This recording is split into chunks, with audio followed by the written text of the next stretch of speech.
अपनी 12 ज्योतिर्लिंगों में से आज ओंकारेश्वर महादेव की कथा। ओंकारेश्वर ज्योतिर्लिंग मध्य प्रदेश में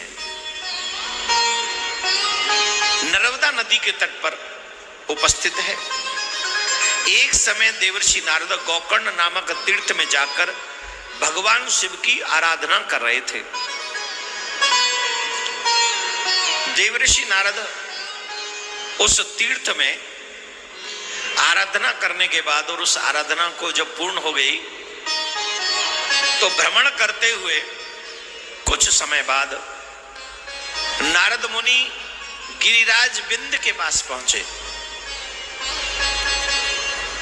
विंध्याचल बिंद के पास।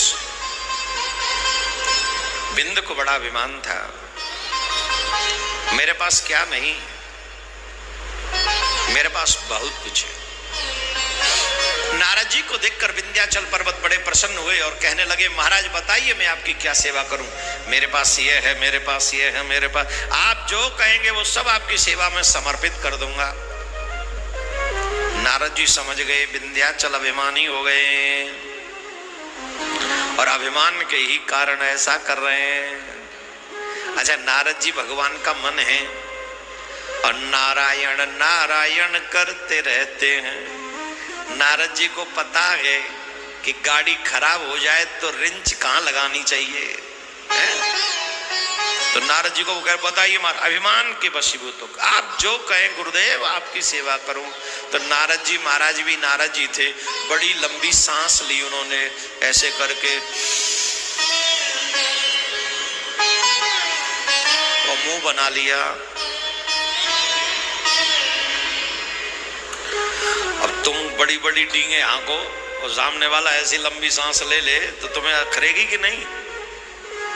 गुरुदेव आप ऐसी सांसें क्यों ले रहे हैं, क्या बात है, क्या मैंने कुछ गलत कह दिया। नारद जी बोले आजा मैं सिखाऊं। नारद जी बोले भैया तुम्हारे यहां सब कुछ है, तुम्हारे यहां कोई कमी नहीं है, पर एक बात बताऊं, मेरू पर्वत तुमसे बहुत ऊंचा है। मेरू पर्वत तुमसे बहुत ऊंचा है, उसकी शिखर देवताओं के लोक तक जा रही हैं। कहां तक? देवताओं के लोक तक जा रही है। इतना ऊंचा है सुमेरु पर्वत।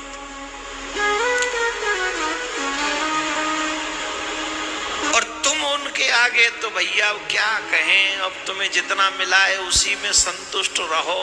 अब देखो हम तो कुछ कह नहीं सकते हैं, जिसके भाग्य में जितना होता है उतना ही मिलता है।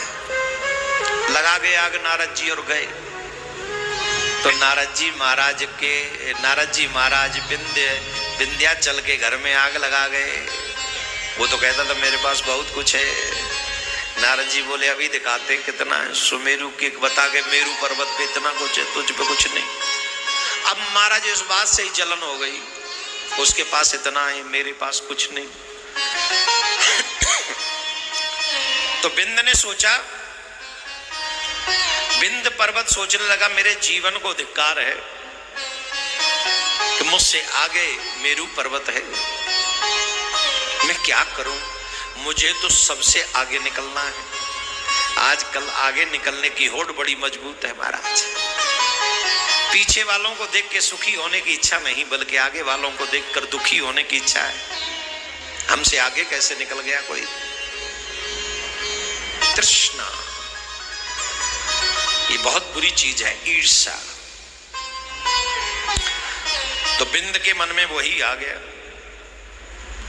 मन उसका शांत रहने लगा, सोचने लगा मुझे क्या करना चाहिए। तुरंत उसके मन में विचार आया कि तुम्हारे भाग्य को बदलने की क्षमता अगर किसी में है तो भाग लहू मेट सकई त्रिपुरारी, भोलेनाथ तुम्हारा भाग्य बदल सकते। इसलिए सब कुछ त्याग कर भोलेनाथ की स्तुति वंदना करनी चाहिए।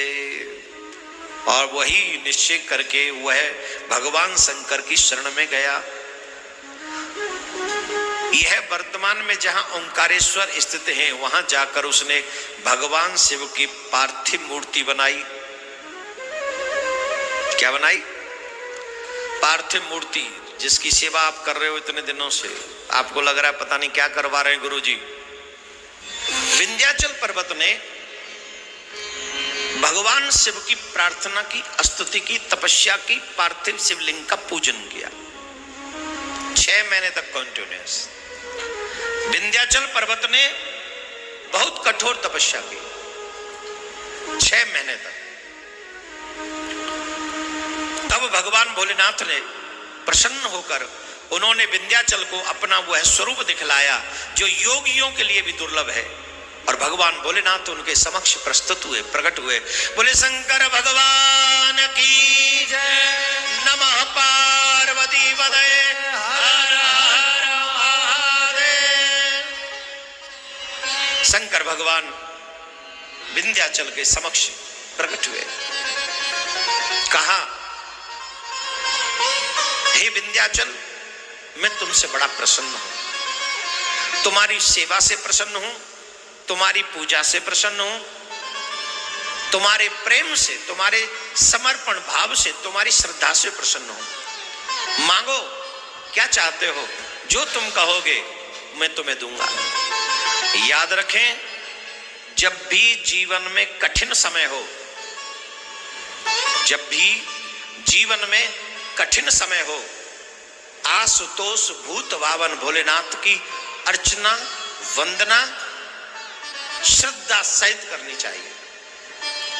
जो तुम्हारे भाग्य में कुछ इधर उधर का लिखा है, उसे मिटाने की क्षमता बाबा भोलेनाथ में है।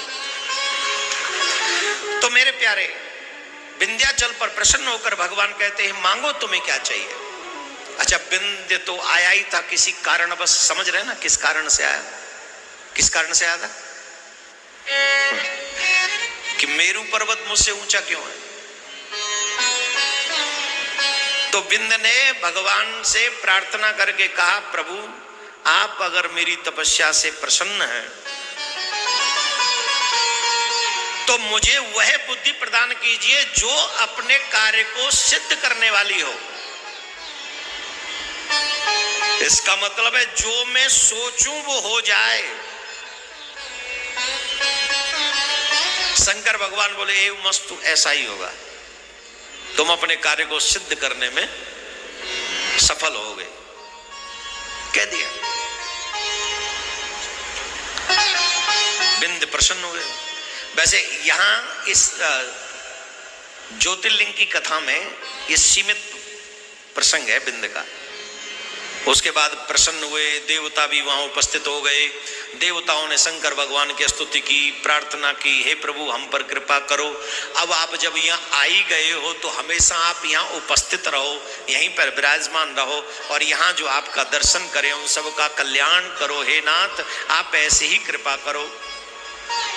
तो भगवान भोलेनाथ ने देवताओं की प्रार्थना को सुनकर परमेश्वर से प्रसन्न हो गए और उन सबको सुख देने के लिए वहां पर वो शहर स्वीकार किया, और जो एक ओंकार लिंग था वह 2 स्वरूपों में विभक्त हो गया।